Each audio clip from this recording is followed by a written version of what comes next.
Continuando a parte D, continua Freud. Na sessão seguinte, o paciente mostrou grande interesse por aquilo que eu dissera. Quer dizer, começamos uma aula aqui. Mas se arriscou, conforme me contou, a apresentar algumas dúvidas. Como? Perguntou. Podia justificar-se a informação de que a autocensura, o sentimento de culpa, tenha um efeito terapêutico. Continua Freud. Expliquei que não era a informação que possuía esse efeito, mas sim a descoberta do conteúdo inconsciente ao qual a autocensura de fato estava ligada. Sim, disse ele, este era o ponto exato ao qual fora dirigida a sua pergunta.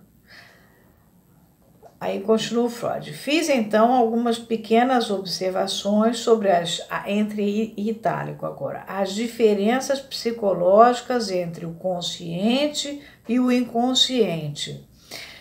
Ele não tinha chegado ainda na primeira tópica, que ele só vai chegar em 1914, está em 1907. Então, o conhecimento que ele tem é pequeno. E sobre o fato de que toda coisa consciente estava sujeita a um processo de desgaste, ao passo que aquilo que era inconsciente era relativamente imutável. E ilustrei meus comentários indicando as antiguidades que se encontravam ao redor da minha sala. O Freud colecionava objetos daquele país, o Egito, egípcios, muitos. Colecionava também estatuetas, como a de Atena, grega, etc. Eram, com efeito, disse eu, apenas objetos achados num túmulo, e o enterramento deles havia sido o meio de sua preservação. 2 pontos. A destruição de Pompeia só estava começando agora que ela fora desenterrada. Travessão. Havia alguma garantia de qual seria a atitude de alguém com relação ao que foi descoberto? Um homem, pensou ele, sem dúvida se comportaria de um modo tal a conseguir o melhor de sua autocensura. Outro, porém, não o faria. Travessão de novo. Não, disse eu, seguia da natureza das circunstâncias o fato de que, em todo caso, o afeto seria superado.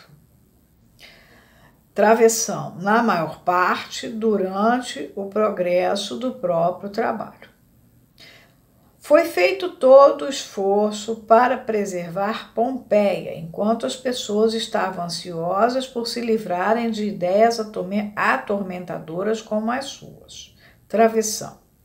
Ele disse a si mesmo, prosseguiu, que uma autocensura só podia originar-se de um rompimento dos próprios princípios morais internos de uma pessoa, e não de quaisquer outros princípios externos.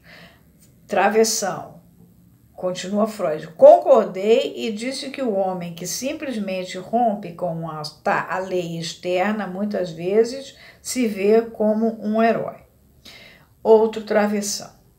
Uma ocorrência assim, continuou o paciente, era então possível apenas onde já estivesse presente uma desintegração da personalidade, termo do paciente posto em itálico.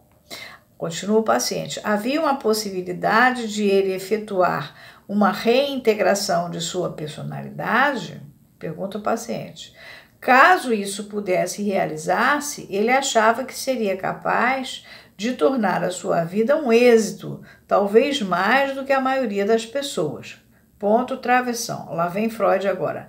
Respondi que eu estava completamente de acordo com essa noção de uma divisão, splitting, da sua personalidade.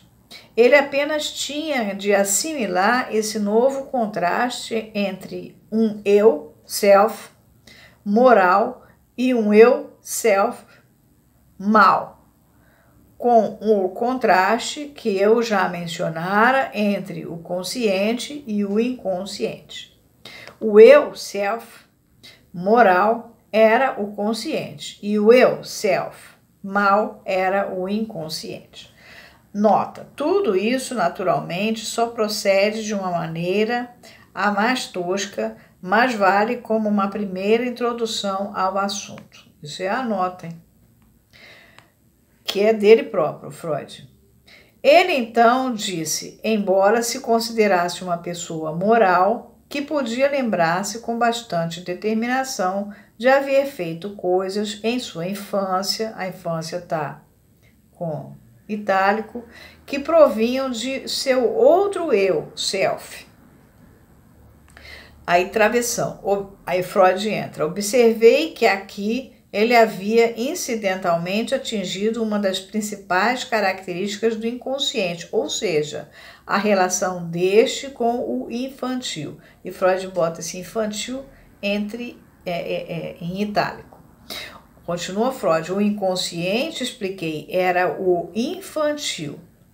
Era aquela parte do eu, self, que ficara apartada dele na infância, que não participara dos estádios posteriores do seu desenvolvimento e que, em consequência, se tornara reprimida. Aí teria que ver lá no alemão se está recalcada, tá? Porque a tradução põe tudo repressão. Provavelmente é recalcada. Os derivados desse inconsciente reprimido, deve ser recalcado, eram os responsáveis pelos pensamentos involuntários que constituíram a sua doença. Agora, acrescentei, Freud dizendo, ele podia ainda descobrir uma outra característica do inconsciente. Era uma descoberta que eu gostaria de deixá-lo realizar por si próprio. Travessão. Ele nada mais achou para dizer nessa conexão imediata, mas em lugar disso expressou a dúvida quanto a saber se era possível desfazer modificações de uma longa duração dessas.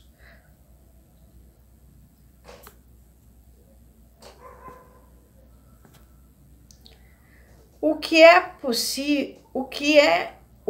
em particular poderia ser feito contra a ideia acerca do outro mundo, de vez que não podia ser refutada pela lógica?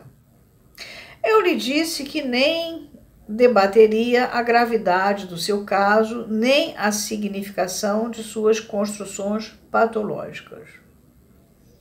Contudo, ao mesmo tempo, a sua juventude era muitíssimo a favor, bem como a integridade da sua personalidade. Nessa conexão, eu disse uma ou duas palavras sobre a boa opinião que eu formara sobre ele, e isto lhe causou visível prazer. É uma conversa de comadres num botequim. Agora, entenda bem, 29 anos, em 1907, já não era nenhum garotão, filhinho da mamãe como é hoje, tá? Vou parar aqui.